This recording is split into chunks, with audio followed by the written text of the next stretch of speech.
नमस्कार, बहुजन टीवी देख रहे हैं आप और मैं हूं आपके साथ पूजा। और आज हम आए थे यहाँ अखिल भारतीय ब्राह्मण महासभा का जो सम्मेलन हो रहा था वहाँ पर।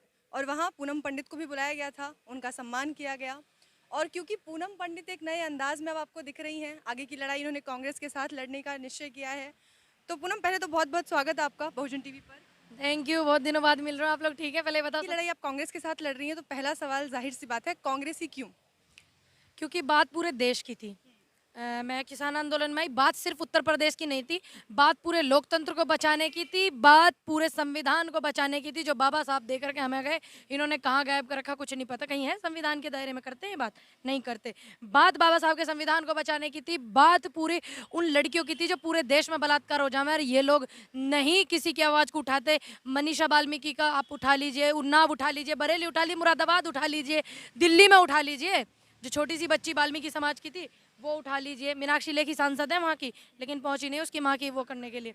ठीक, तो मैं बस ये पूरे मुझे देश की चिंता, पूरे देश की फिक्र, क्योंकि देश की जनता ने मुझे बनाया। तो मेरी नज़रों में जो बेहतर विकल्प था वो कांग्रेस था। बीजेपी दूर करना भारत से, तो वो कांग्रेस था। अगर आपकी नज़रों में हो तो मुझे बता दीजिए। नहीं, मेरा सवाल ये है कि पहले से कांग्रेस दिमाग में था, या जब 40% सीटें आरक्षित हुई महिलाओं के लिए तब आपने सोचा कि अच्छा नहीं, ऑप्शन? मुझे 40-40 से कोई लेना देना नहीं है। मैं आपको क्लियर कर दूं, मेरे को चुनाव नहीं लड़ना, एमएलए नहीं बनना मेरे को। आने वाले समय में किसी टिकट नहीं नहीं, टिकट की भीड़ में नहीं, आजाद परिंदे फिजा में उड़ने वाले हैं हम।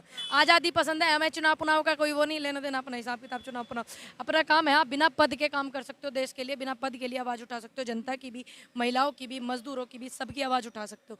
ठीक है, तो अपना काम है उनकी आवाज़ उठाने का। किसी एमएलए की जरूरत ना, जब जरूरत होगी जब बता देंगे, खुल के बताएंगे। कहा था ना मैंने जब पोस्टर वायरल हुई थी कि जब किसी पार्टी को सपोर्ट करूंगी, जब किसी पार्टी में जाऊंगी तो डंके की चोट पर जाऊंगी, छुप छुपाते हुए नहीं जाऊंगी जैसे पोस्टर वायरल कर रहे हैं। तो अभी आप, क्योंकि उत्तर प्रदेश में आपकी लड़ाई जारी है, उत्तर प्रदेश में योगी आदित्यनाथ की सरकार के खिलाफ आपकी लड़ाई अब कांग्रेस के साथ है। मैं विचारधाराओं के खिलाफ हूँ इनकी। ये ऐसी विचारधारा लाते ही क्यों है जिससे पार्टी इनकी ऐसी हो जा। अब सारे आदमियों की एक आधा ठीक होता, ढंग का होता तो वो ठीक तो भी सुरक्षा ला रहे हैं, गृह मंत्री कहते हैं कि 16 साल की लड़की रात को 12 बजे स्कूटी पे गहने पहन के निकल सकती है। ये गहने पहन के जो औरत का जो शरीर होता है वो गहने से ज्यादा होता है। आप भी समझते हैं इस बात को? होता नहीं, इससे ज्यादा सुंदर गहना क्या है? एक औरत की पूरी रूपरेखा, उसका पूरा शरीर इससे है। उसके लिए तो तुम पे कुछ करा नहीं जा रहा। आए दिन बलात्कार हो जावे तो और तुम क्या करोगे? ठीक है, तो ये भ्रम बड़ी बुरी चीज है, इसमें नहीं फंसना। तो आपकी नज़र में बीजेपी को जो मुकाबला दे सकती है वो एक ही पार्टी है, कांग्रेस? बेटी है। ठीक, ये तमाम विचारधारा है। कांग्रेस एक पार्टी नहीं है, वो विचारधारा है, सोच है। अगर हमारी सोच अच्छी होगी और सोच जो है वो अच्छी है तो वो टक्कर देगी, पूरे देगी देश में। सर आप देखना 2024 तक क्या माहौल होगा। तो इस तरीके से अब कांग्रेस के साथ आगे की लड़ाई आप लड़ेंगे और किसान आंदोलन में सक्रिय रहेंगी पूनम पंडित? मैं आज भी जा रही हूँ आंदोलन में, सक्रिय हूँ, और बिलों की बात ज़्यादा से ज़्यादा उठावें, क्योंकि इनके आर्यन वार्यन के चक्कर में जो ये मुद्दे दबते नजर आ रहे हैं, मीडिया को कुछ नहीं दिख रहा। इनकी जो बिल्कुल आंख बंद होगी, चश्मा मोटा होगा 8 नंबर का। तो आप बिलों की बात भी उठाते रहिए। और मैं जा रही हूँ कहाँ, हरदोई में, संडीला तहसील में बहुत बड़ी किसान महापंचायत है, वहाँ पे मेगा पाटकर जी भी आ रही हैं, डॉक्टर सुनीलम जी और डॉक्टर संदीप पांडे जी भी, वहाँ बहुत सारे लोग आ रहे हैं। तो मैं किसानों की आवाज़ उठाती थी, उठाती रहूंगी। गलत का विरोध कल भी करती थी, आज भी करती हूँ, आगे भी करती रहूंगी। लेकिन किसान आंदोलन तो पूरी तरह से अराजनीतिक है ना? हाँ, तो किसान आंदोलन अराजनीतिक है, लेकिन आप किसी न किसी पूरे देश की लड़ाई लड़ोगे तो आप किसी न किसी परिवार को करोगे नहीं। कि कोई ना कोई व्यक्ति, चौधरी चरण सिंह जी थे, उन वे किसानों के मसीहा थे ना, लेकिन वो प्रधानमंत्री भी थे ना। जयंत चौधरी हैं, वो किसानों के नेता माने जावे, तो वो भी आज किसी पार्टी के नेता हैं।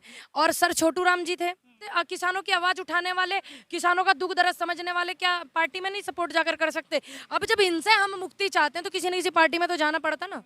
तो बीजेपी के खिलाफ आखिरी सवाल, आपका ज्यादा समय नहीं लूंगी।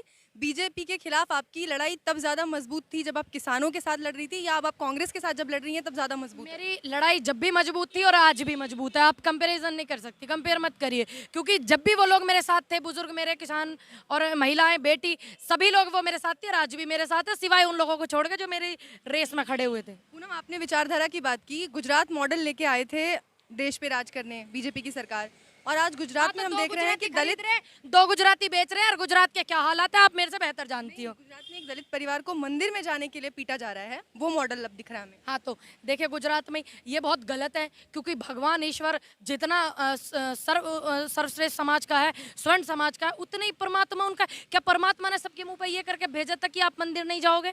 भेजा था नहीं ना। अब सरकार वहाँ 22 साल से इनकी है, 22 साल से, जब इन पे वहाँ पुनर्वास मजदूरों को नहीं दिए गए और वहाँ ये हालात है, तो ये तुम्हारे लिए क्या करेंगे? ये सिर्फ करने आए हैं, 2 गुजराती खरीद रहे हैं, 2 बेच रहे हैं।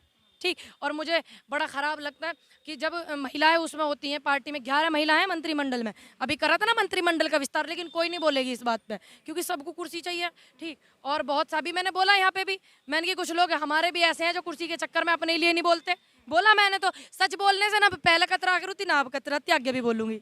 तो उत्तर प्रदेश में कांग्रेस इस बार कितनी दमदार भूमिका में नजर आ रही है? अब तुम देखते रहना, इतनी दमदार भूमिका में नजर आ रही है कि जहां एक बेटी जा रही है, प्रियंका गांधी जी, ठीक, वहीं पर पुलिस का जमावड़ा। क्यों क्यों बाबा इतने डरे हुए हैं? तो ये हालत उनकी बताती है कि टेम्परेचर नाप कर देखो बुखार कितना। चलिए, बहुत शुक्रिया पूनम। Thank you.